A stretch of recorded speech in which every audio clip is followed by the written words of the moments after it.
গত পরশু সেনাপ্রধানের দেয়া বক্তব্য নিয়ে আলোচনা এখনও চলছে। ইনফ্যাক্ট আমি গতকালও দুটো টিভি টক শোতে গেছি, এর মধ্যে এই আলোচনা এসছে। আমরা অনেকেই পার্সোনালি কথা বলছি, আমাকে পার্সোনালি কেউ দেখা হওয়ার পর জিজ্ঞেস করেছেন, কখনো ফোনে কথা হয়েছে। সো আসলে উনি অনেকগুলো ইস্যু তুলেছেন যেগুলো নিয়ে একটু বিস্তারিত কথা বলা দরকার। এর মধ্যে আমি গতকালই একটা খুব দীর্ঘ ভিডিওতে মোটামুটি তার গুরুত্বপূর্ণ কথাগুলো নিয়ে কথা বলেছি, কিন্তু আরেকটা ব্যাপার আমার মনে হলো একটু ক্ল্যারিফাই করা দরকার। সেটা হচ্ছে বাহিনীগুলো, উনি পুলিশ, র্যাব, ডিজিএফআই, এনএসআই এদের আলাপ এনেছেন এবং এগুলো নিয়ে আসলে কি করা দরকার, এই কথাটা আমার মনে হয় একটু আমাদের মধ্যে হওয়া উচিত। একটু অপ্রীতিকর বিষয়, কিন্তু একটু ঝুঁকিপূর্ণ তো বটেই। তারপরও আমার মনে হয় একটু বাস্তবতার মাটিতে দাঁড়িয়ে এই আলাপটা করা দরকার। উনি কি বলেছেন গতকালও পড়েছে, আবারও পড়বো আজকের আলোচনার সূত্রে। কিন্তু আরেকটা ইন্টারেস্টিং ব্যাপার হচ্ছে উনি আসলে এমন সব কথা বলেছেন এবং এমনভাবে কথা বলেছেন, তার পেছনে সম্ভবত এটাই কারণ। উনি একটা পর্যায়ে বলছেন, উনি রাওয়া ক্লাবের চেয়ারম্যান কর্নেল মোহাম্মদ আব্দুল হকের প্রতি কৃতজ্ঞতা জানাচ্ছেন এবং তারপর তিনি বলছেন, উনি আমাকে সুযোগ করে দিয়েছেন আজকে এখানে আপনাদের সাথে এসে কথা বলার জন্য।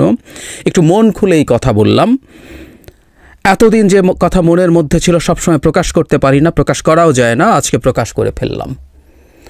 বোঝা যাচ্ছিল দীর্ঘদিন থেকে তার ভেতরে এই রিলেটেড স্ট্রেস জমা হচ্ছিল। তিনি স্ট্রেসের মধ্যে ছিলেন। উনি for the last 7 or 8 months I had enough, এরকম একটা কথাও বলেছেন। এবং আমার অভিজ্ঞতা বলে, মানুষ অনেক বেশি যখন মানে স্ট্রেসড থাকে কখনো সেটা ইংরেজিতে বলেন, তিনি সেটা বলেছেন। এটা মে বি আর ইন্ডিকেটর। আসলে এটা তো ফ্যাক্ট যে সেনাপ্রধান হিসেবে, একটা প্রফেশনাল সেনাবাহিনীর কমান্ডার হিসেবে যা হওয়া দরকার, যতটুকু চাপ হওয়া দরকার, যা থাকা দরকার, তার তুলনায় এখন উনি অনেক বেশি চাপে আছেন। ইন এনি কনসিডারেশন বিরাট একটা চাপের মধ্য দিয়ে গেছেন। এখনও তিনি যেহেতু আমাদের দেশ স্টেবল হয়নি, দেশ এখনও গণতান্ত্রিক ব্যবস্থায় পৌঁছেনি, নানা দিকে নানা চাপের মুখে আছেন। এবং একটা চাপ আমি মনে করি অনিবার্যভাবে তার বাহিনীর ভেতর থেকেও আছে, অন্যান্য বাহিনীগুলো থেকেও আছে। আমি তার ওই বক্তব্যটা পড়ি এবং আমাদের করণীয় নিয়ে একটু আসলে মনে হয় কথা বলা দরকার। তিনি অরাজক, মানে খুব একটা প্রসঙ্গ ধরে উনি আসলে ঢুকে গেছেন ওটায়, একটা সাবহেডিং এরকম, অরাজক পরিস্থিতির সুযোগ নিচ্ছে অপরাধীরা। তিনি অনেকগুলো কারণ আছে, তিনি একটা জায়গায় বলছেন দেশে আইনশৃঙ্খলার পরিস্থিতির মধ্যে ব্যাপার আছে। এর মধ্যে তিনি বলতে গিয়ে প্রথম বললেন যে এটা আমরা নিজেদের মধ্যে যখন হানাহানি করছি তাহলে অন্যরা সুযোগ নেবে, এটা একটা দিক। এরপর উনি আসলে বাহিনীগুলোর কথা আসেন। সেনাপ্রধান বলেন, police, RAB, BGB, DGFI, NSI এগুলো দেশের জন্য অত্যন্ত গুরুত্বপূর্ণ কাজ করেছে অতীতে, খারাপ কাজের সাথে অসংখ্য ভালো কাজ করেছে। আজকে যে দেশের অস্থিতিশীলতা, দেশটাকে যে এত বছর স্থিতিশীল রাখা গেছে, স্থিতিশীল রাখা গেছে, এটার কারণ হচ্ছে এই সশস্ত্র বাহিনীর বহু সদস্য, সেনা সদস্য, সিভিলিয়ান সবাই মিলে এই অর্গানাইজেশনগুলোকে, সামরিক অসামরিক সবাই মিলে এই অর্গানাইজেশনগুলোকে এফেক্টিভ করে রেখেছে। সেই জন্য আজকে এতদিন ধরে আমরা একটা সুন্দর পরিবেশ পেয়েছি। এর মধ্যে যারা কাজ করেছে, যদি অপরাধ করে থাকে সেটা শাস্তি হবে, অবশ্যই শাস্তি হতে হবে, নাহলে এই জিনিসটা আবার ঘটবে। আমরা সেটাকে বন্ধ করতে চাই চিরতরে, কিন্তু তার আগে মনে রাখতে হবে আমরা এমনভাবে কাজটা করব এই সমস্ত অর্গানাইজেশনগুলো যেন আন্ডারমাইন না হয়। তিনি আরও বলেন, আজকে পুলিশ সদস্য কাজ করছে না, একটা বড় কারণ হচ্ছে অনেকের বিরুদ্ধে মামলা আছে, অনেকে জেলে। RAB, BGB, DGFI, NSI panicked. খেয়াল করি, RAB, BGB, DGFI, NSI panicked. বিভিন্ন দোষারোপ, গুম, খুন ইত্যাদি তদন্ত চলছে। অবশ্যই তদন্ত হবে, দোষীদের বিচারের আওতায় আনা হবে। কাজটা এমনভাবে করতে হবে যেন এই অর্গানাইজেশনগুলো আন্ডারমাইন না হয়। এই অর্গানাইজেশনগুলোতে যদি আন্ডারমাইন করে আপনারা মনে করেন যে দেশে শান্তি শৃঙ্খলা বিরাজ করবে, সবাই শান্তিতে থাকবেন, এটা হবে না, সেটা সম্ভব না। আমি আপনাদের পরিষ্কার করে বলে দিচ্ছি। আবারও বলছি, কেউ যদি শোনেন তাহলে দেখবেন উনি অত্যন্ত টাফ ভাষায়, টাফ অ্যাটিটিউডে, টাফ বডি ল্যাঙ্গুয়েজে কথাগুলো বলেছেন। আচ্ছা, আমরা একটা জিনিস খেয়াল করি যে একটা বক্তৃতার মধ্যে উনি এটা কেন বললেন। ওনার এই যে বক্তব্য আছে সেটা তো উনি সরকারকে জানাতে পারতেন। সরকারের সর্বোচ্চ যিনি মানুষ, আমাদের সরকার প্রধান, তার সাথে যোগাযোগ যে কোনো মুহূর্তে তিনি করতে পারেন, দেখা করতে পারেন। বহুবার তিনি তার সাথে বসেছেন, কথা বলেছেন। এটা তো গিয়ে উনি একেবারে সর্বোচ্চ ব্যক্তির কাছে জানাতেই পারেন। স্বরাষ্ট্র বা সংশ্লিষ্ট মন্ত্রণালয় যারা আছেন সেসব উপদেষ্টাকেও জানাতে পারেন, কিন্তু উনি পাবলিকলি বলেছেন। তার মানে আমি এটা ধরে নেব যে সরকারকে হয়তো আগেই জানিয়েছেন, কিন্তু উনি চেয়েছেন জনগণও ব্যাপারটা জানুক, কারণ বিভিন্ন ইস্যুতে জনগণের দিক থেকে নানা রকম চাপ সরকারের উপরে তৈরি হয়। এই চাপটা তিনি কিভাবে দেখছেন তারও একটা রিফ্লেকশন। আমরা খেয়াল করেছি সরকার জনগণের চাওয়া বা চাপ গ্রাহ্য করে এবং অনেক সময় অপ্রয়োজনীয় এবং ভুল চাপও গ্রাহ্য করে।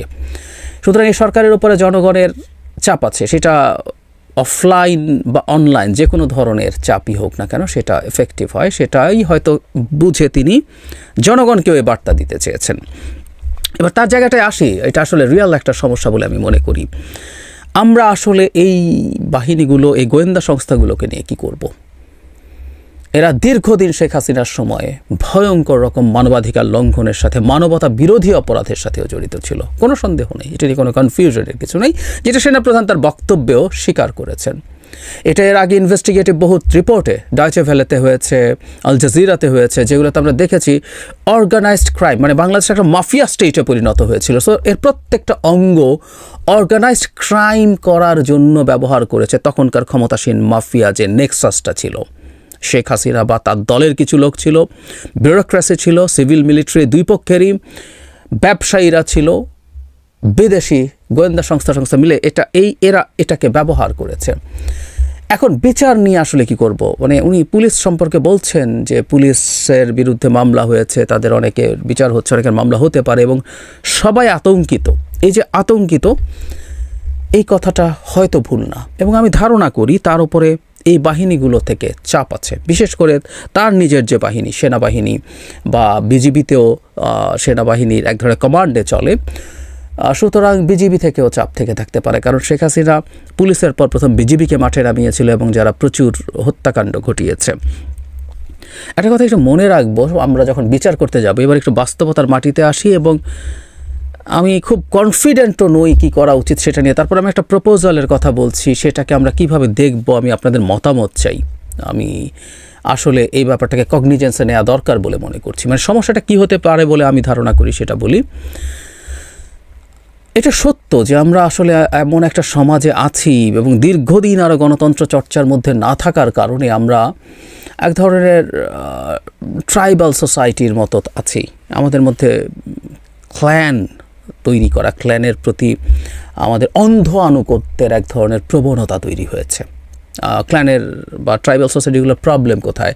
আমার ক্ল্যানের কেউ যদি কোনো না কোনোভাবে অন্য ক্ল্যানের কারো সাথে কোনোভাবে সংঘাতে লিপ্ত হয়, আমি চোখ বন্ধ করে আমার ক্ল্যানের পক্ষে থাকবো, তার পক্ষে লড়াই করব।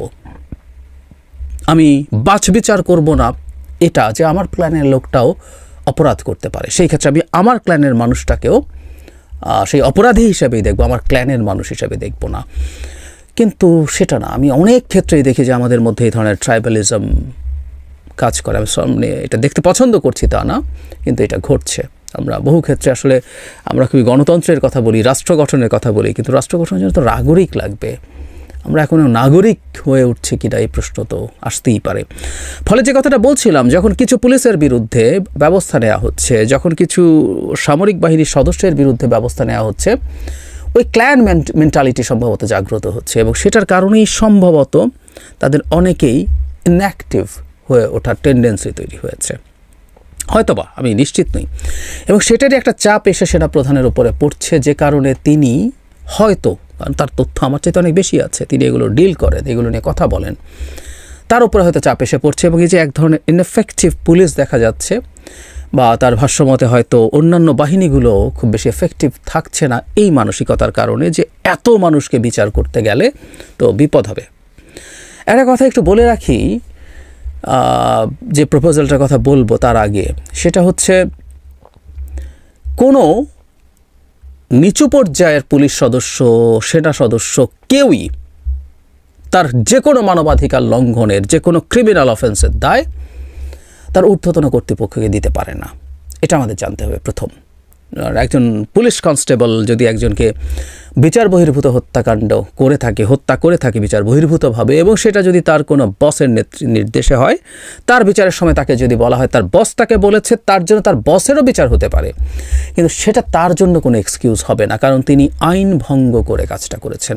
আইন ভঙ্গ করে প্রধানমন্ত্রী নির্দেশ দিলেও কোনো কিছু করতে হবে না। সুতরাং এই প্রত্যেকটার দায় আসলে ব্যক্তির শেষ পর্যন্ত, এটা আমরা বলে নিলাম প্রথম।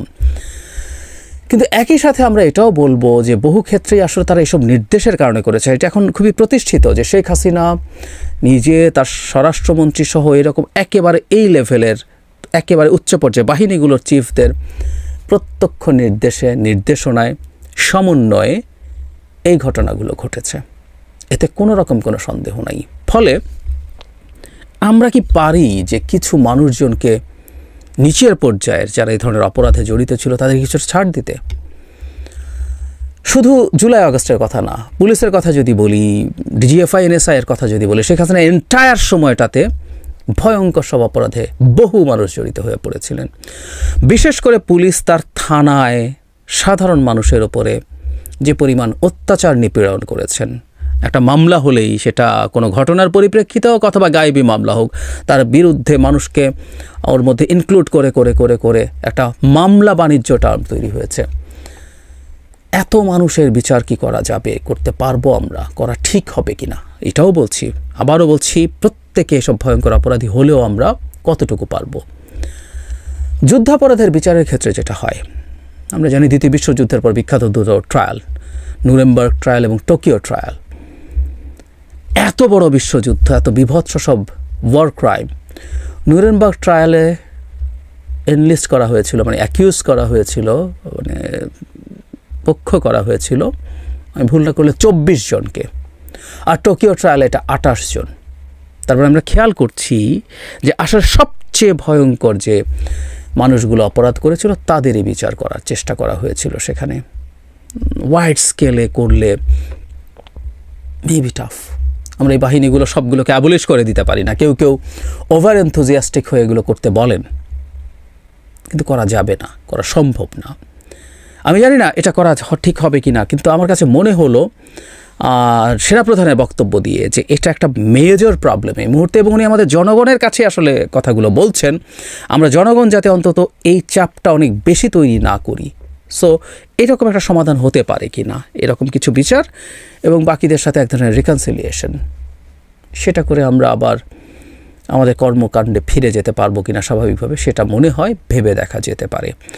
সেনাপ্রধানের গতদিনের বক্তব্যে এটাও একটা খুব সিগনিফিক্যান্ট জায়গা ছিল, যেটা আমি বিস্তারিতভাবে আমার আগের ভিডিওতে অ্যাড্রেস করিনি, আজ করলাম। আমি আপনাদের অপিনিয়ন চেয়েছি আমরা এটা করা সম্ভব কিনা। আমি আবারও বলছি, এটা কোনো আইডিয়াল জায়গা না, এর মধ্যেও নেগেটিভ দিক আছে। আমরা এই রকম অপরাধীদেরকে যদি পার পেয়ে যেতে দেই তাহলে তারা ভবিষ্যতেও মনে করতে পারে, হতে পারে, কিন্তু আমরা কতজনের করব? বিশেষ করে পুলিশ বাহিনীর, ডিজিএফআই বা এনএসআইতে সেনা সদস্যদের একটা অংশ এসছেন, সংখ্যাটা অনেক হবে না হয়তো, কিন্তু পুলিশ বাহিনী যেভাবে সারা দেশে ছিলেন তাদের মধ্যে সংখ্যাটা খুবই বড়। আমরা কি করব, কি করা উচিত হবে? সবার বিচার করে ফেলবো, সবাইকে চাকরি থেকে সরিয়ে দেব? আমার মনে হয় আপনাদের অপিনিয়নটা একটু জানান।